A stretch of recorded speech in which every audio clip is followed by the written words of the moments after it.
In this video, I'm going to show you how to trim a full brisket, and I'll also show you what to do with all the off trim. Alright, so here we've got our full brisket. This one weighs around 7.5 kilos, and we've got the flat on this side and the point end on this side. Now the first thing I'm going to do is remove this top flap. As you can see, it's quite thin, it causes an uneven shape, and it's just not going to cook down very nicely. And when I'm trimming a brisket, I always keep in mind that I want to be trimming it in a way that it's going to be nice, aerodynamic, and even in shape. The more even in shape our brisket comes out, the more even it's going to cook. And what I mean by trimming it in an aerodynamic way is basically that I want our brisket to end up in a shape where any juices are going to run off our brisket instead of pooling up in sections. And now I've removed that top flap, what I like to do next is just trim any hard fat down to 2 to 3 mil thick. And if you're a bit in doubt, it's always best to leave more fat on than to take more off. If you're working with a Wagyu brisket, you can afford to take a little bit more fat off, but if you're working with something leaner, then maybe leave a little bit more on. And as I'm trimming my brisket, I'm going to put all the hard white fat to one side, and then I'll put some of the leaner stuff to the other side, because later in the video we're going to make some beef tallow and mince. Alright, so I'm pretty happy with the top section of this brisket. We're still going to work on the shape after we've trimmed the bottom,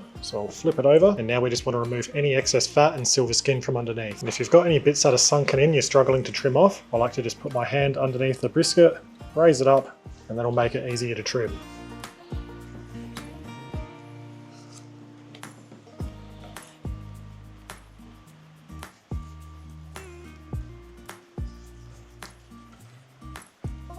Now usually on one side of your brisket in between the point and the flat there's going to be a huge pocket of fat. This brisket wasn't too bad, but if there is that big pocket of fat, you just want to do your best to scoop as much fat out as you can.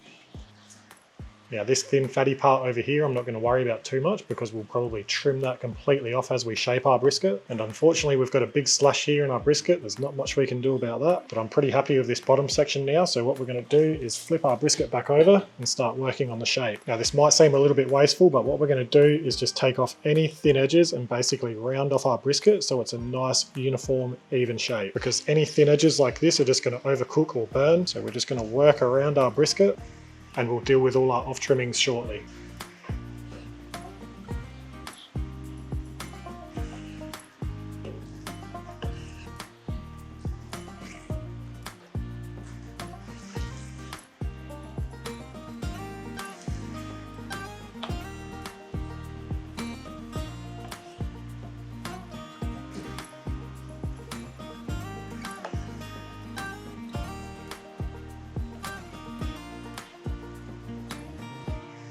Alright, now we are left with a beautiful, nicely shaped, even brisket that is ready to be seasoned and smoked. And now our brisket's all trimmed up, we're going to work on our off trim. I'm going to have one tray for the fat, which we'll make beef tallow from, and another tray for some of the leaner stuff, which I want around 80% lean meat to 20% fat, which we'll be mincing up. And now we've sorted out our off trim, what you can do with the fat is either transfer it to a pot and put it on the stove on low heat and let it go for a few hours, stirring every half an hour or so until all of that fat has rendered out, or you can leave it in the tray and put it in your barbecue along with your brisket when you smoke it. Or what I'm going to do is put my oven on at around 120 to 150 Celsius, and I'll just let it go in there for a few hours until all that fat's rendered out. Then with our leaner stuff, I'm just going to put that in the freezer for 30 minutes along with our mincer parts, just so we get a really good grind out of it. And now it's time to set up our mincer.